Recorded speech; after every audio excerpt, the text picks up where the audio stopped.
Okay, today we're going to talk about finding measures of central tendency when the data has already been given to you in a frequency table. So it covers AS for compare and contrast the appropriateness of different measures of central tendency for a given data set. So it kind of covers it, but in a way it sort of goes beyond it too, because you have to find measures of central tendency in a frequency table. Okay, so the two new vocabulary words are group data and modal interval. Okay, so let's say that you're given a frequency table right here. All right. Now this goes on to explain, I got this from a textbook, so it goes on to explain, in a statistical study when the range is small, so here the range is, the largest interval we see is 8, and the smallest one we see is 1, so the range is 7. Right, because 8 minus 1 is 7. So when the range is small, we use a length of 1 for the interval. So here, they looked at a data set, and we could see that one thing was 1, 3 things were 2, 7 things were 3. So actually we could recover the original data set if we wanted to. We could write out the original data set. So this would be, 1, and then 2, 2, 2, right? Because there's 3 things that are 2, there are 7 things that are 3, so, whoops. So we could go 1, 2, 3, 4, 5, 6, 7. So we could recover the original data set, but we don't really want to do that for our intents and purposes. So what I want to do is I want to find the mean, the median, and the mode when it's already in this table. So the mean is pretty easy to find, and we saw this trick yesterday. We saw this trick in the lesson before. We take to get back the original data set, we could just rewrite the numbers as I just did, or we can take the interval it's in and multiply by the frequency. So the interval it's in multiplied by the frequency and add those all up. The interval it's in, 2, and 2 occurred 3 times, right? 3 occurred 7 times, so we'd have 3 times 7, okay? And I'm just going to carry out, I'm going to continue across, even though I don't have a lot of space here. So I have, let's see, 4 times 2 plus 5 times 6 plus 6 times 2 plus 7 times 0 plus 8 times 4. And I need to divide that by the amount of numbers in my data set. So the amount of numbers in my data set I can get just from the frequency column. So I would just have to add all the frequency columns. So I have 4, 6, 12, 14, 21, 22, 25. So I'm going to divide that by 25. So I know there's not a lot of room here, but my numerator is, so actually, I'm going to go ahead and do the calculations down here. So here, I'm just going to rewrite the numerator: 1 plus 6 plus 21 plus 8 plus 30 plus 12 plus 0 plus 32 all over 25. Okay, so this is 7, 28, 36, 66, 78, and that's 78, that's 100 and, 78 plus 32, so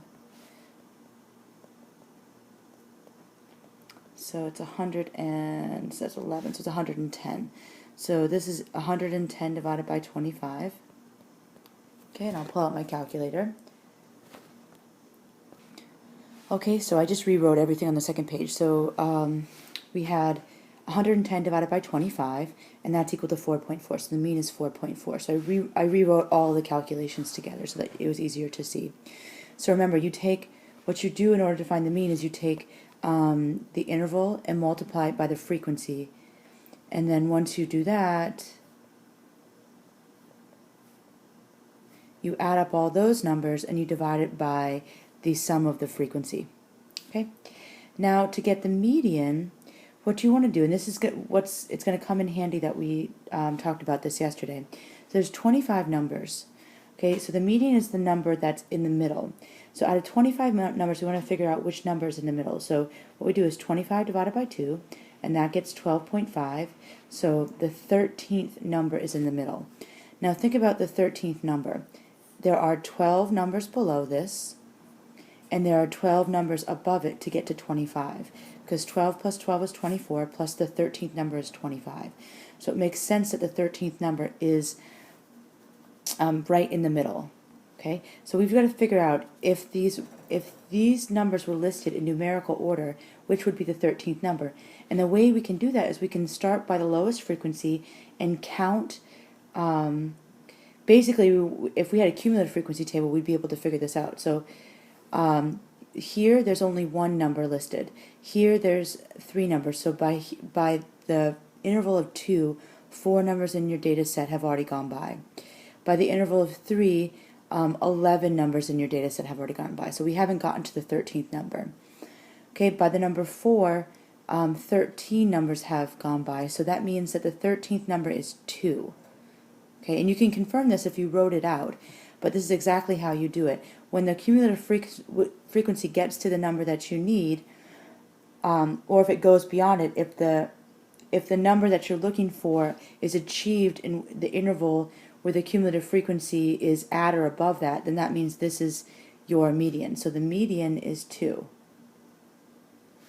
Okay, because in this data set, 13 numbers have gone by when you get to the interval of 4. Oh, I'm sorry, the median is not 2, the median is 4. That's a very common mistake, so you just make sure that you don't do what I just did. 2 is the frequency, but the interval is actually 4. That means that 2 numbers are written as 4. So the median is 4, which makes sense because the mean is around 4 as well. So median is 4. Now to get the mode, we want to look for the number with the highest frequency. Okay, so it looks like the thing that was most frequently occurring was the number 5. So the mode is equal to 5. Okay, because 5 occurred 6 times. Right, let's try it with another set of data, except this set has an interval that is not a length of 1. So let's say a small industrial plant surveyed 50 workers to find the number of miles each person commuted to work. So let's just figure out this, let's read this, interpret this table for a minute. 21 people said that they commuted between, so this is miles, right, between 0 and 9 miles. 15 people said they commuted between 10 and 19 miles. 4 people said they commuted between 20 and 29 miles, and so on. So the interval lengths are 10 units wide. Remember, it seems like it would be 9 units wide, but this interval includes the miles of 0, 1, 2, 3, 4, 5, 6, 7, 8, and 9, and that, if you count it, is 1, 2, 3, 4, 5, 6, 7, 8, 9, 10. Okay, so each interval is 10 units wide, or 10 miles wide. Now, we cannot actually figure out the mode, okay, and we can't actually figure out the, well, we can figure out this data set can't be recovered from this frequency table because this right here, so just because 21 people said that they commuted between 0 and 9 miles, that could mean that 21 people all commuted 0 miles. It could mean that 21 people commuted all 9 miles. Or it could mean that, like 5 of them commuted 0 miles, 2 of them commuted 1 mile, and so on. So we can't recover the data set when we just have intervals and frequencies. And the interval the length is not 1. Here the intervals were of length 1, so it was easy for us to recover the original data set. Whereas here we can't do that. So the only thing that we can really do is talk about the intervals where these things would have been contained in. Okay, so the mode is the most frequently occurring interval. So here we don't call it the mode, we call it the modal interval. So the modal interval is the interval in which let me put a different page here. So the modal interval is the interval in which the mode is contained.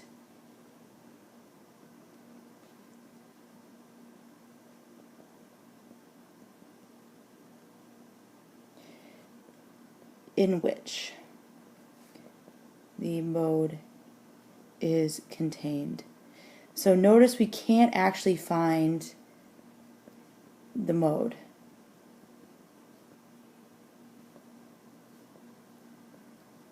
Okay, because we can't recover the original data set. So the modal interval for us is going to be the interval of 0 to 9 miles. because 21 people said that they commuted from 0 to 9 miles. Now the interval containing the mean. This is a little bit of a harder question, and when you get to a higher level statistics course, you're going to actually study this a little bit more. So the interval containing the mean can be estimated using a particular procedure. Now, what we can do is we can think about the midpoint of the midpoint of all of these, of all the intervals. So from 9 to 0, the midpoint would be 4.5, right? Because if you have the number 4.5, you would have 4.5 numbers below it and 4.5 numbers above it in your interval. So what we can do is we can take the midpoint of all the intervals, okay, and that would be 4.5, this would be 14.5, and 24.5, 34.5, 44.5, and 54.5, and multiply it by the frequency, okay? And then we're going to add up all those numbers. This would be 0. So I'm going to do this with a calculator and then come back and put all the answers in. Okay, so I used a calculator, and what I did was I multiplied this number times this number to get this number. So 44.5 times 0 was 0, 34.5 times 9 was 310.5, and so on. Okay, so 14.5 times 15 is 217.5, 45 times 21 is 94.5. I summed all of those up to get 775, and then I took 775 and divided it by the number of people, and I got 15.5. Okay, so it's so this is an estimate of the mean. This is an estimate. It's not what we would think the mean is. This is assuming that everyone sort of, like, that the 21 people in this first category said that they had traveled 4.5 miles to work. So it's assuming that everybody in each category said that they traveled the midpoint between the two interval endpoints.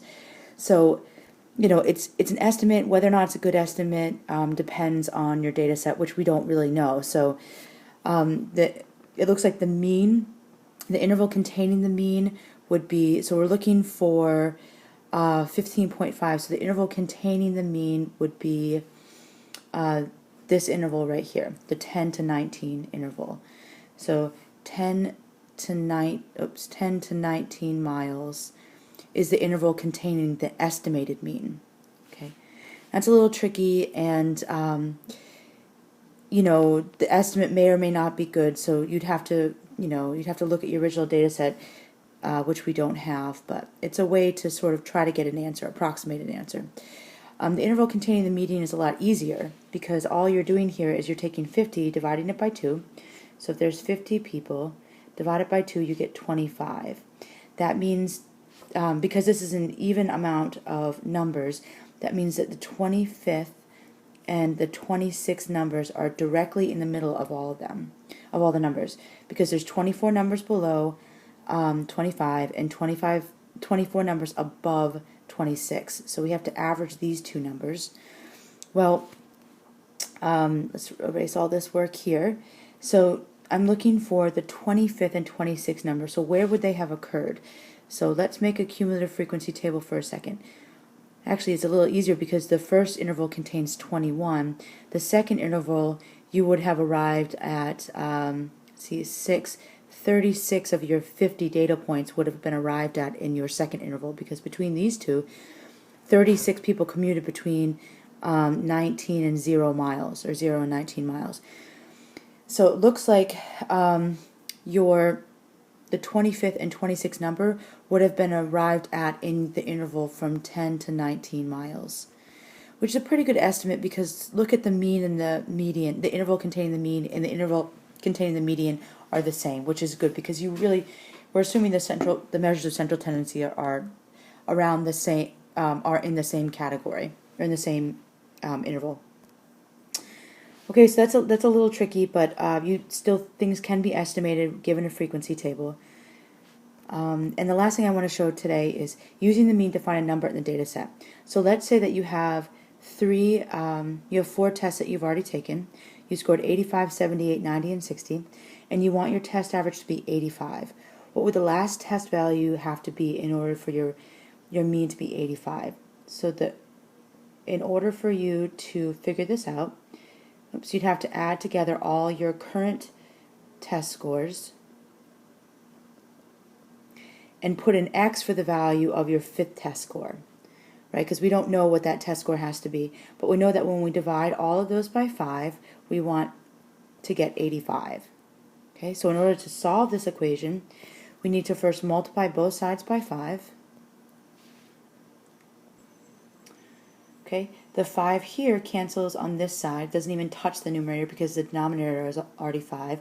So you have this sum, and that's going to be equal to 425. So let me add all those together. So you get 313 plus x is 425. So subtract 313 from this.